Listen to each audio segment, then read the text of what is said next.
Hello, my name is Andre, and I'm going to teach you guys a little bit about basketball.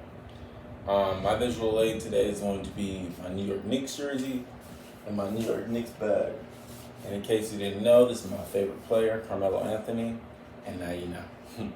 Alright, so basketball doesn't build character, it reveals it. James Naismith, the creator of basketball, he created basketball in 1891 in a small town in Massachusetts, and it was originally supposed to be a sport as an alternative for football. It's only supposed to be played in the winter indoors, and now it's played by roughly 450 million people around the world. Imagine that. Basketball is something that I've been playing since about 3 years old, and it's something that I've been doing until I was about 20, 21, and I'm 23 right now.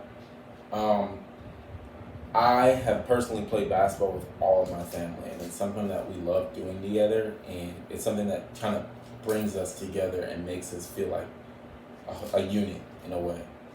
Um, Basketball is something that can push you not only physically but mentally, and it's something that if you get really good at it, you can make a lot of money at it too. So that's a little added benefit, and I feel like the benefits outweigh the negatives of basketball. I'm going to teach you a little bit how basketball can push you physically. Basketball can push you physically because have you ever had a sport that, something that, or not even a sport, something that has pushed you, that has made you want to be a better version of yourself? Now imagine that with basketball. Basketball, physically, I feel like it makes me push myself to another level. I feel like I can go even further than I feel like I would if I was just working out or, I don't know, playing any other sport. I just feel like the competitiveness with basketball drives me, and the ability to push myself physically makes me that much better.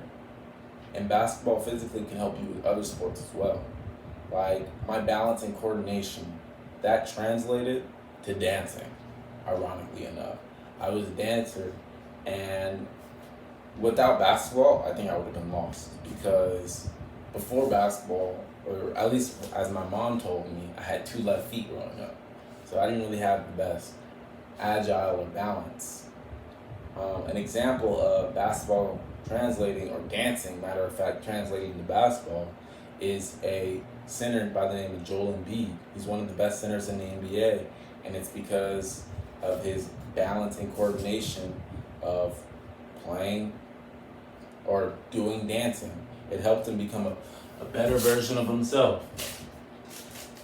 A quote from an article was saying, playing basketball requires you to develop hand and eye coordination and foot coordination as you maintain balance through the movements, as you need to move quickly, as you jump, pivot, or change direction.